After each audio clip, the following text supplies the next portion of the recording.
आज हम आपको सुनाएंगे श्री शिव महापुराण कथा। तो आगे देखिए क्या होता है। और ये चैनल में आप लोग जुड़ जाइए, नया नया वीडियो आपके लिए लाएंगे और बहुत सारा आपको ज्ञान देंगे। तो आज देखिए पापी देवराज की मुक्ति कथा सुना रहे हैं।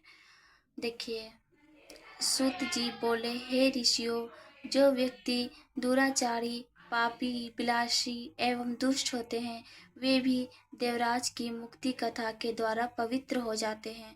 लालची, मिथ्याभाषी, माता पिता को दुख देने वाले, दंभी, पाखंडी, कुकर्मा, देशी, पतित, हिंसक और निर्दयी पुरुष भी कलयुग में इसके द्वारा पवित्र हो जाएंगे। इस प्रसंग में आपको एक प्राचीन इतिहास सुनाता हूँ, जिसके सुनने से सभी पापों का नाश हो जाता है।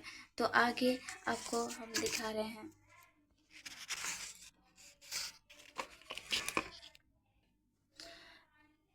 हो तुम निर्भय होकर। आप देखिए, किरात नगर में एक ब्राह्मण रहता था जो बहुत दुराचारी और दरिद्र था। वह धर्म और वेदों से विमुख था। वह इतना गिरा हुआ था कि वह स्नान तक नहीं करता था। उसने अधर्म से बहुत सा धन एकत्र कर लिया था। वह एक बार एक तालाब पर नहाने के लिए गया। उसी समय वहाँ एक वेश्या भी आई जिसका नाम स्वभावती था। वह उस वेश्या को देखकर उसकी ओर आकर्षित हुआ और वेश्या भी उसे देखकर परम प्रसन्न हुई। वे दोनों चिरकाल तक व्यवहार करते रहे।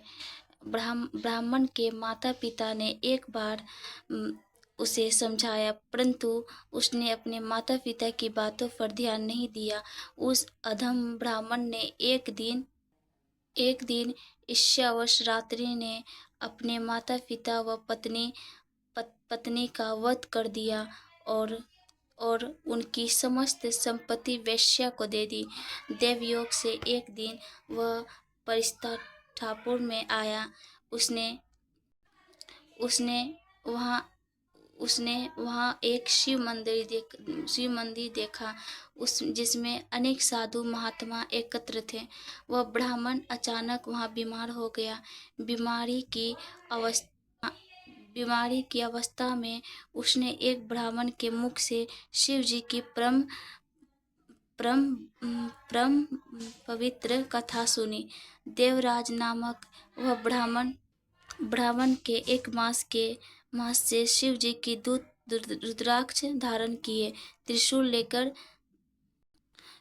लेकर यमलोक में पहुंच गए। उन्होंने देवराज ब्राह्मण को यमदूतों से छुड़ाकर विमान पर सवार होकर कैलाश को चल दिए। यमपुरी में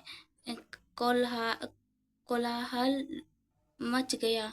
शोर को सुनकर यमराज स्वयं पधारे और शिव जी के 4 दूतों को देखकर उनकी पूजा की। धर्मराज अपने ज्ञान चक्षु द्वारा सब कुछ जान गए थे।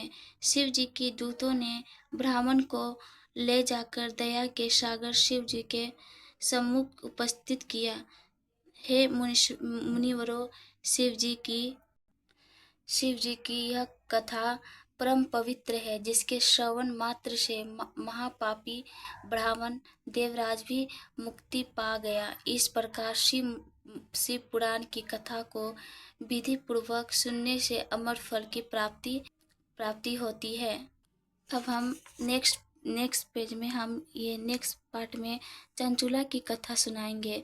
तो आप लोग जुड़े रहिए और ऐसा वीडियो के लिए और ऐसा ज्ञान आपको मिलते रहे। और आप लोग चैनल को सब्सक्राइब और लाइक शेयर ज़रूर कीजिएगा।